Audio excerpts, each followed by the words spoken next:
Good morning everyone, welcome to all of you अपना school app के platform पर आप सभी का फिर से एक बार स्वागत है। एक यूनिक, एक स्पेशल और एक नए जोश के साथ में एक नए लेक्चर के अंदर।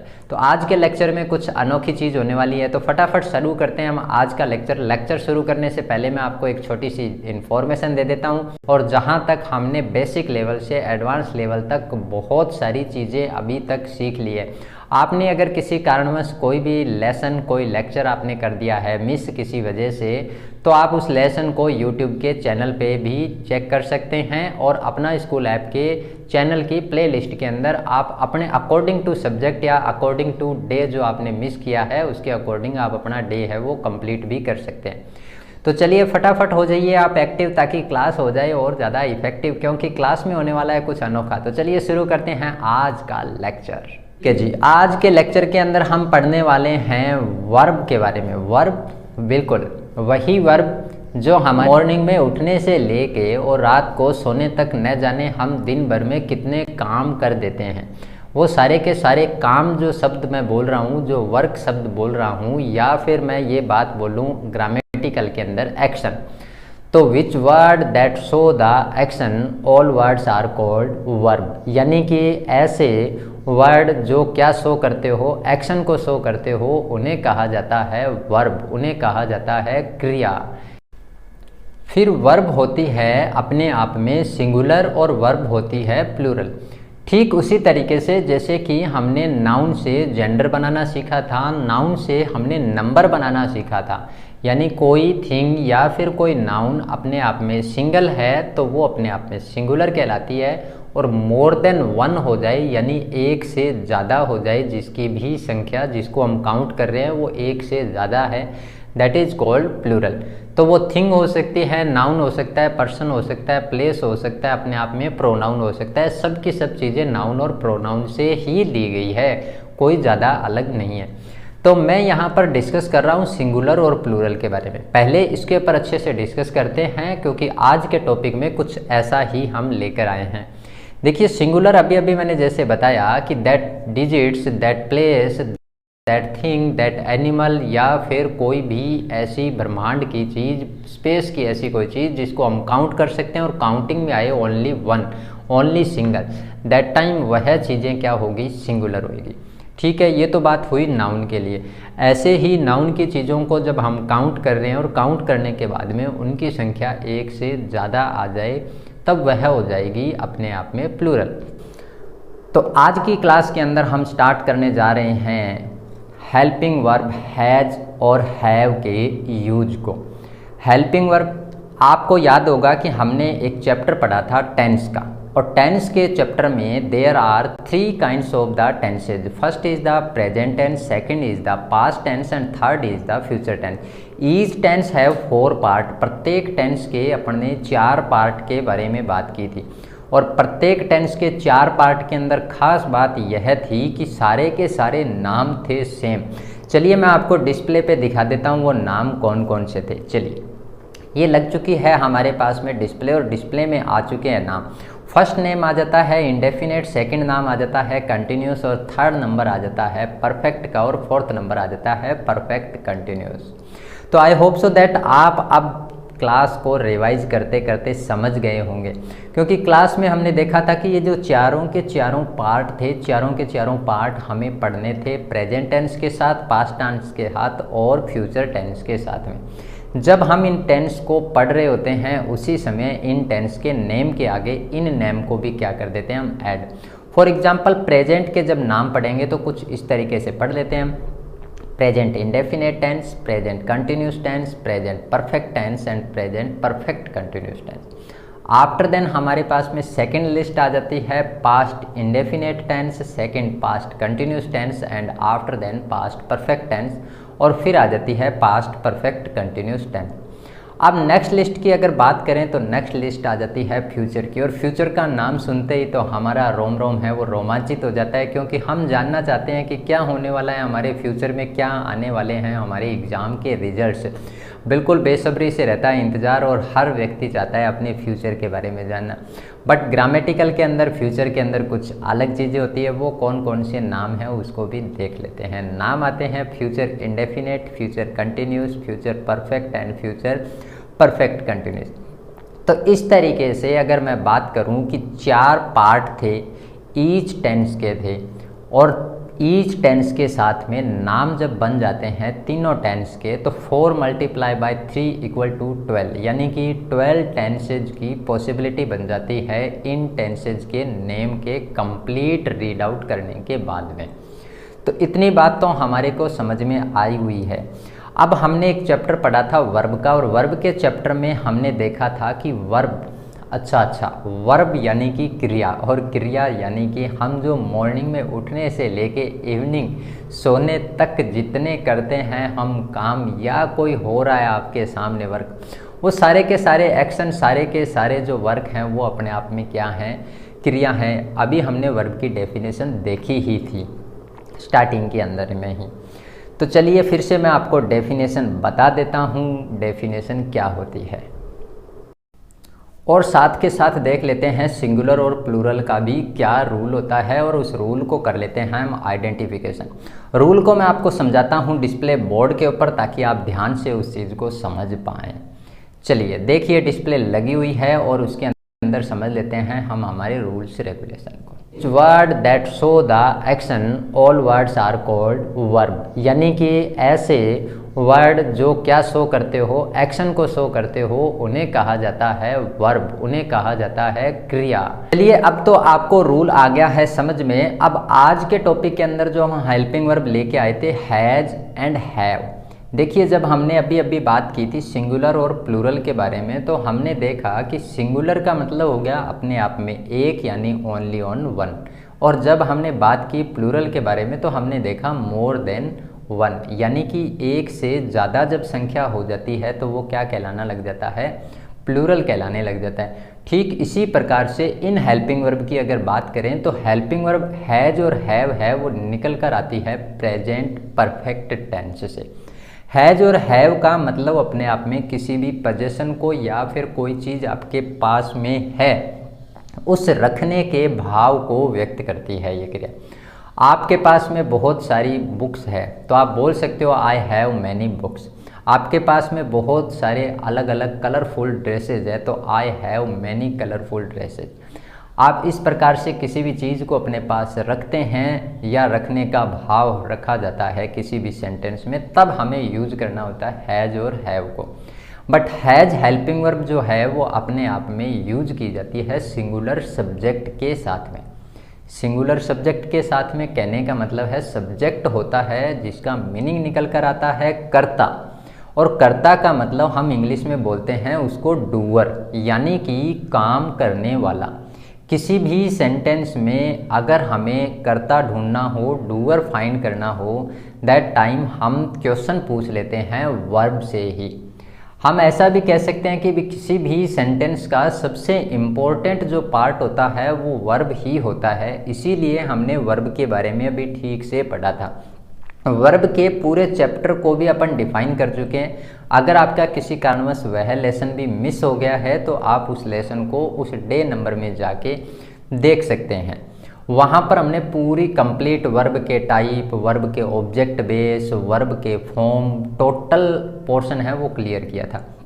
तो यहाँ हम सिर्फ बात कर रहे हैं वर्ब के फाइंड करने की, और वर्ब को फाइंड करने के बाद में हमें क्वेश्चन पूछना होता है कौन, यानी कि हु, उस काम को करने वाला व्यक्ति कौन है। तो उस सेंटेंस में हमें जब कौन का जवाब मिल जाता है वह बन जाता है सब्जेक्ट। मैं एक एग्जाम्पल से इसको समझा देता हूँ। जैसे कि एग्जाम्पल के अंदर आ जाता है कि सीता गाना गा रही है, तो सीता गाना गा रही है, काम क्या हो रहा है इस सेंटेंस में, काम हो रहा है गाने का, यानी कि सिंग का।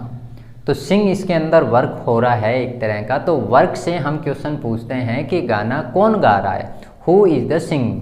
तो कौन गा रहा है, हु इज़ सिंगिंग। तो इस सॉन्ग को कौन गा रहा है, तो कौन गा रहा है, सीता गा रही है। तो सीता इस सेंटेंस का क्या निकल के आई, सब्जेक्ट। बिल्कुल सही समझे, जब अपन सीता वर्ड बोल रहे हैं इसका मतलब किसी न किसी का नाम बोल रहे हैं। और नाम की जगह पर, नेम की प्लेस पर जिन वर्ड्स को हम यूज करते हैं उन्हें प्रोनाउन कहते हैं। बिल्कुल बहुत इंटेलिजेंट हो गए, कमेंट में फटाफट आपके रिप्लाई आते जा रहे हैं और बच्चे बोल रहे हैं वो तो नाउन और प्रोनाउन सिंपल वे में। बिल्कुल सही समझ गए आप। यानी किसी भी सेंटेंस का सब्जेक्ट हो सकता है नाउन, किसी भी सेंटेंस का सब्जेक्ट हो सकता है प्रोनाउन। दोनों के अंदर डिफाइन किया था हमने कि अगर सिंगुलर सब्जेक्ट हो यानी कि अकेला हो तो सिंगुलर सब्जेक्ट के लिए यूज कर लेंगे हम हेल्पिंग वर्ब हैज को, और इसी तरीके से प्लूरल के लिए यूज कर लेंगे हम हेल्पिंग वर्ब हैव को। जब हैज और हैव सिंगुलर और प्लूरल सब्जेक्ट के साथ में यूज कर ली जाती है तो वह सेंटेंस हो जाएगा अपने आप में कंप्लीट। अभी अभी हमने जैसा कि बताया कि आपको हैज और हैव का पोजीशन या फिर रखने के भाव के अर्थ में इसका यूज किया जाता है उस सेंटेंस के अंदर। बट सबसे इम्पोर्टेंट फैक्ट क्या है, आपको फिल इन द ब्लैंक जब दिया हुआ मिलेगा तो फिल इन द ब्लैंक में दो चीज़ मिलती है आपको। ब्लैंक से जस्ट पहले एक लेटर मिलेगा यानी कि एक वर्ड मिलेगा, और ब्लैंक के जस्ट बाद में फिर से वर्ड मिलेगा। दोनों वर्ड अपने आप में इम्पोर्टेंट है। फिलहाल जो हम बात करेंगे वो वर्ड है बिफोर, यानी कि ब्लैंक के जस्ट बाद या फिर जस्ट पहले की जो सिचुएशन है उसमें आपको देखना है कि जस्ट पहले जो सब्जेक्ट आया है वो सब्जेक्ट कैसा है। सब्जेक्ट अगर सिंगुलर है तो हैज, और सिंगुलर के अलावा अगर प्लूरल आ जाता है तो हैव यूज कर लेंगे। डिस्प्ले में जैसा कि लगा रखा है कि हैज का जो यूज है वो सिंगुलर नाउन के साथ में यूज किया जाता है। प्रोनाउन कौन कौन से आ जाते हैं तो आपको उसके साथ में याद करना होता है प्रोनाउन का चार्ट। प्रोनाउन के चार्ट में हमने सिंगुलर प्रोनाउन है वो देखे थे ही, सी और इट। ये अपने आप में थे सिंगुलर प्रोनाउन जो किसके साथ में यूज किए जाएंगे, हैज के साथ यूज किए जाएंगे। बिल्कुल आप सही समझ गए हैं, अब तो आपके बात समझ में आ गई है। रिमेनिंग पोर्शन जो बच रहा है आई, वी, यू एंड दे, इस टाइप के साथ साथ में जुड़ जाता है प्लूरल नाउन भी। अगर ये चीज़ें मिल जाती हैं हमें किसी भी सेंटेंस में तो हमें यूज करना होता है हैव। चलिए आपको बात समझ में आ गई कि whenever use the singular subject that time helping verb and verb is also singular. If the subject is the plural that time helping verb and verb also use the plural form.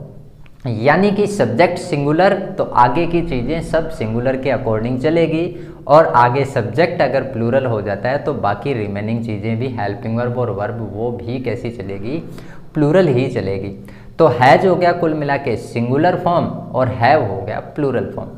चलिए इनको example के साथ में हम clear करते हैं, और example की डिस्प्ले में लगा देता हूँ और उस डिस्प्ले के साथ साथ में हम समझते हैं एग्जाम्पल। देखिए जैसा कि पहला सेंटेंस लिखा हुआ आ रहा है कि ही ब्लैंक आ न्यू पेन। अब देखिए यहाँ पर जो लिखा हुआ आया ही, तो ही को हम देखेंगे, ही यहाँ पर सब्जेक्ट है, प्रोनाउन का है और कैसा है, सिंगुलर सब्जेक्ट है। तो इसलिए इसमें क्या फिल कर देंगे हम, हैज फिल कर देंगे। तो he has a new pen, इसका मतलब सेंटेंस के अंदर हैज फिल करते ही वो सेंसफुल और कंप्लीट मीनिंगफुल अपने आप में सेंटेंस बन चुका है। तो इस टाइप से आपको हैज का यूज करना है। एक एग्जांपल और देखते हैं, जैसा कि यहाँ लिखा हुआ है वी ब्लैंक 4 कार। तो अभी क्या है यहाँ पे 4 कार, तो 4 कार के बारे में बात की जा रही है, लेकिन हमें 4 कार के बारे की बात नहीं देखनी, हमें क्या देखना है, जो वी लिखा हुआ है उसे देखना है। वी यहाँ पर किस फॉर्म के अंदर है, प्लूरल फॉर्म में है, इसलिए हमें क्या यूज कर लेना है, हैव यूज कर लेना है। तो अब आपको समझ में आ गया कि ब्लैंक से जस्ट पहले जैसा सब्जेक्ट आया है उसके अकॉर्डिंग हैज और उसी के अकॉर्डिंग हैव का हम यूज कर लेंगे। ये तो हमने 2 एग्जाम्पल की बात की। अभी मैं डिस्प्ले पे कुछ एग्जाम्पल लगाता हूँ और उस एग्जाम्पल को करते हैं हम डिस्कशन, और फिर उसके अंदर करते हैं फिल हैज और हैव को। एक्सरसाइज को आप ध्यान से देखिएगा, थोड़ी देर में आपको डिस्प्ले के ऊपर इन चीज़ों को एक्सप्लेन करूँगा।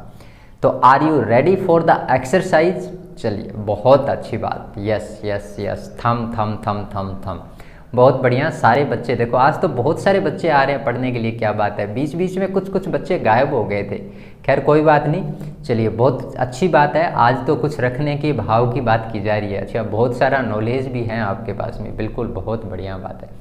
तो चलिए देख लेते हैं हम एक्सरसाइज को और उस सेंटेंस को करते हैं डिस्कस।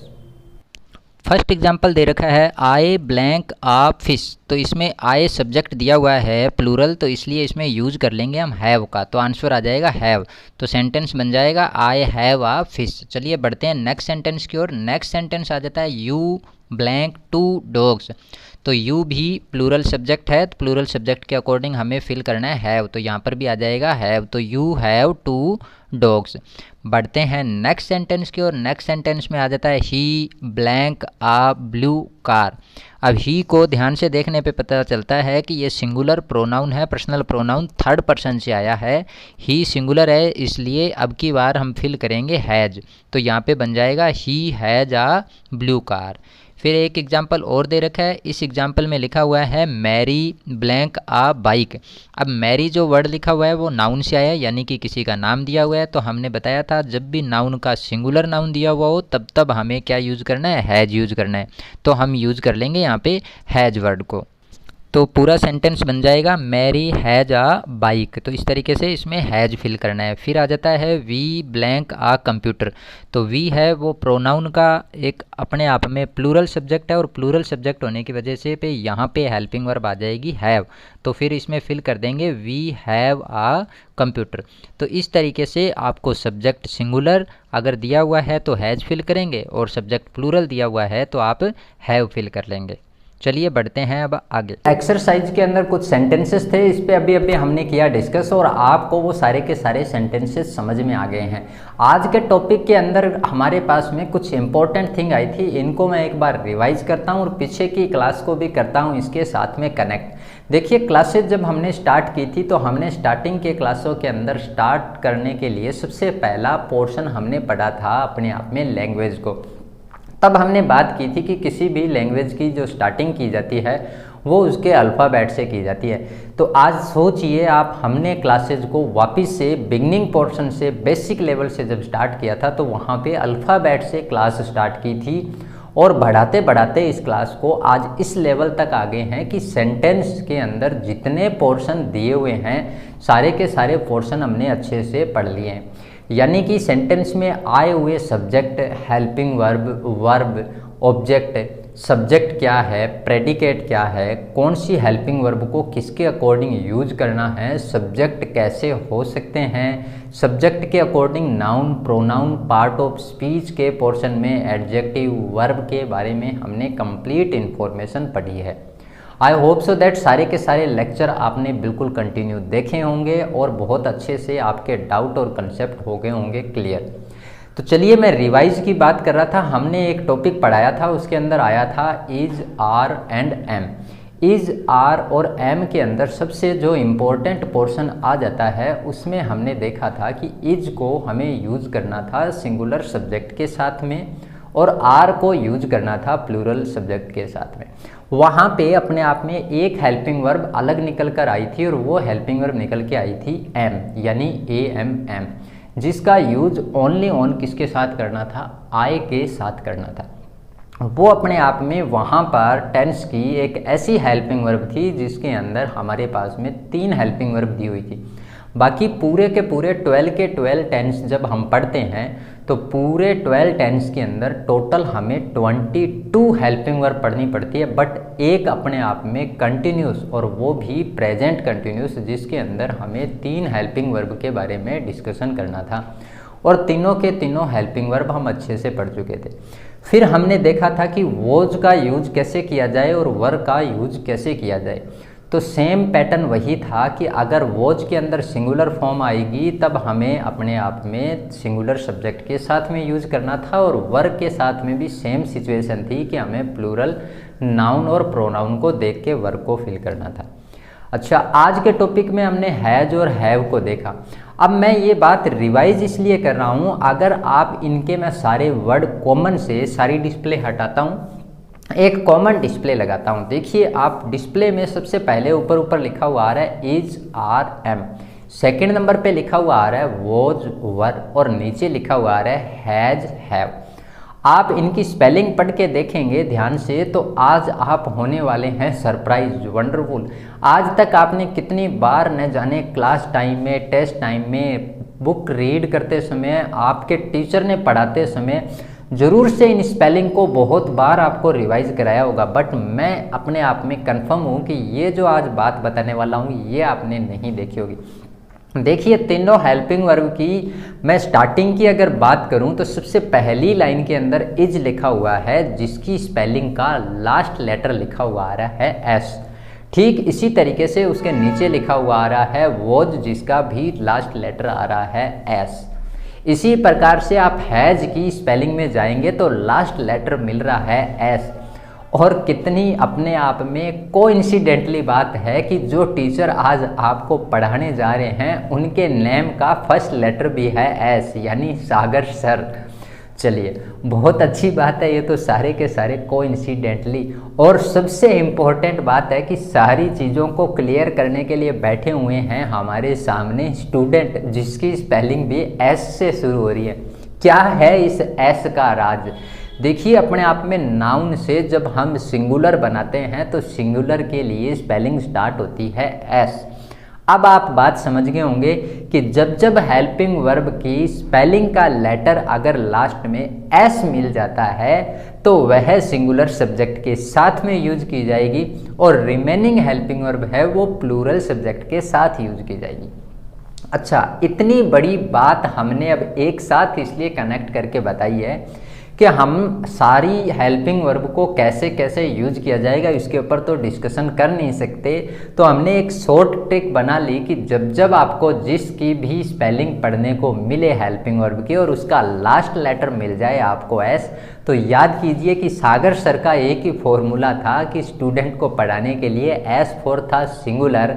तो जब एस आ जाए लेटर लास्ट में तो इसका मतलब कितनी इंटरेस्टिंग बात होगी है कि वो सारी की सारी हेल्पिंग वर्ब कैसी होगी, सिंगुलर होएगी। और ये लाइफ टाइम रहने वाला है अपने ऐप के ऊपर फंडा, आपको याद रहना। कितना अच्छा बेसिक कंसेप्ट था, बहुत अच्छा।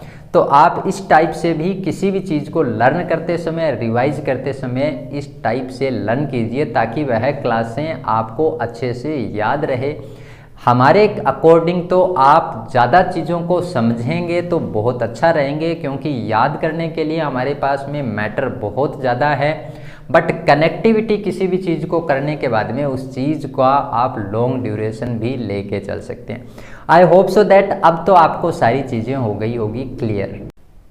सो I hope so that today's lecture is very interesting and funny and very useful. आज का जो लेक्चर था अपने आप में बहुत यूनिक और स्पेशल था, क्योंकि आज हमने पढ़ी थी कुछ स्पेशल ट्रिक के बारे में।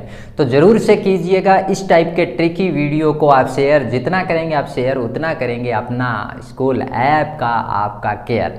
तो आप फटाफट इस टाइप के टॉपिक को पढ़ने के लिए बने रहिए हमारे साथ में। मिलते हैं एक नए वीडियो में, एक नए लेक्चर में, एक यूनिक और स्पेशल थिंग के साथ में। चलिए, आज के लेक्चर के अंदर आपको बहुत आनंद आया होगा, और इस टाइप के वीडियोस देखने के लिए आप अपना स्कूल ऐप के पर लगातार कंटिन्यू जुड़े रहिए। और आप अपने कमेंट के अंदर ज़रूर से लिख के बताएं कि आपको ये क्लासेज कैसी लग रही है और आप कौन से डिस्ट्रिक्ट से या कौन से एरिया से करते हैं बिलोंग। अगर आपको लगता है कि किसी भी टॉपिक के अंदर आपको रिक्वायरमेंट है बहुत ज़्यादा डीप की, और ज़्यादा आप यूनिक चीज़ें उनका सीखना चाहते हैं, या किन्हीं भी ग्रामर के टॉपिक को आप कनेक्ट करके कैसे ज़्यादा चीज़ों को लर्न रख सकते हैं, आप इस टॉपिक का भी इंतज़ार कर रहे होंगे कि कैसे याद किया जाए, इसके ऊपर भी बताया जाए। अगर आपके कमेंट मिलेंगे हमें ढेर सारे, तो बिल्कुल से हम आपके लिए एक यूनिक वीडियो लेके आएंगे जिसके अंदर आपको कनेक्टिविटी सिखाई जाएगी कि किसी भी चीज़ को लर्न करने की कनेक्टिविटी क्या हो सकती है। तो मिलते हैं एक नए वीडियो और एक नए लेक्चर के अंदर यूनिक और स्पेशल नॉलेजफुल वीडियो के साथ में। तब तक सबको bye bye and thanks for watching.